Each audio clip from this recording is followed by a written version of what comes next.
Bonjour à tous, vous avez compris le sujet? C'est parti!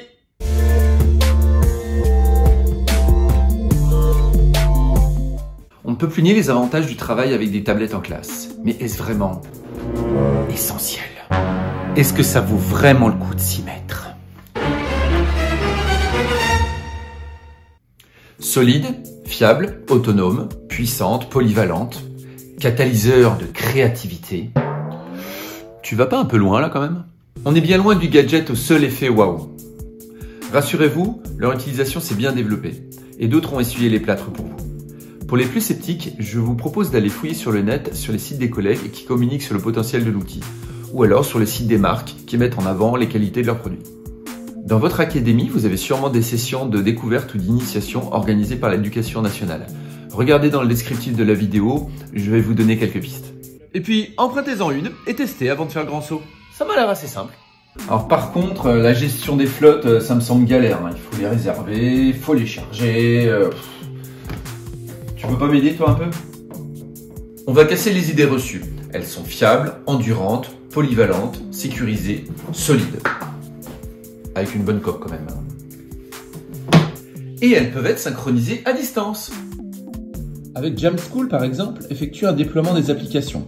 Sécurisez vos données sensibles, appliquez des codes d'accès et verrouillez, effacez les dispositifs et tout cela à distance. Pour les réserver, on est passé de ça. Je prends les tablettes cet après-midi, hein. À ça.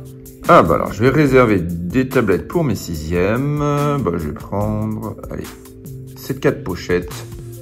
Comme ça, je serai tranquille. Et voilà. Pour les transporter, on est passé de ça à ça.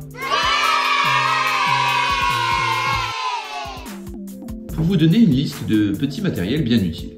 Une enceinte autonome, un adaptateur pour la vidéo, une clé avec un embout spécifique, des répartiteurs audio, pourquoi pas un vidéoprojecteur de poche, une batterie externe et un stylet par exemple.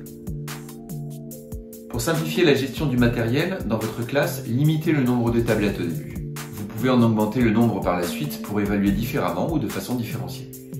Donnez-vous un temps limite pour l'utilisation en autonomie et prévoyez un temps de mise en commun pour réaiguiller les élèves. Attention, on perd vite la notion de l'heure. Pour la récupération des données, utilisez des plateformes ou des moyens sans fil comme le AirDrop. Pour répondre à la question, oui. Utiliser des tablettes en classe présente de formidables atouts. Et lorsqu'on commence à les utiliser, il est difficile de s'en passer. C'est un moyen de se renouveler dans sa pédagogie et de rendre possible des activités individuelles dans un contexte collectif. N'hésitez pas à consulter notre site internet pour vous faire votre propre opinion et choisir le matériel le plus adapté à vos besoins. À vous de jouer! Retrouvez-moi tous les mois pour répondre à une question pédago-numérique. À bientôt!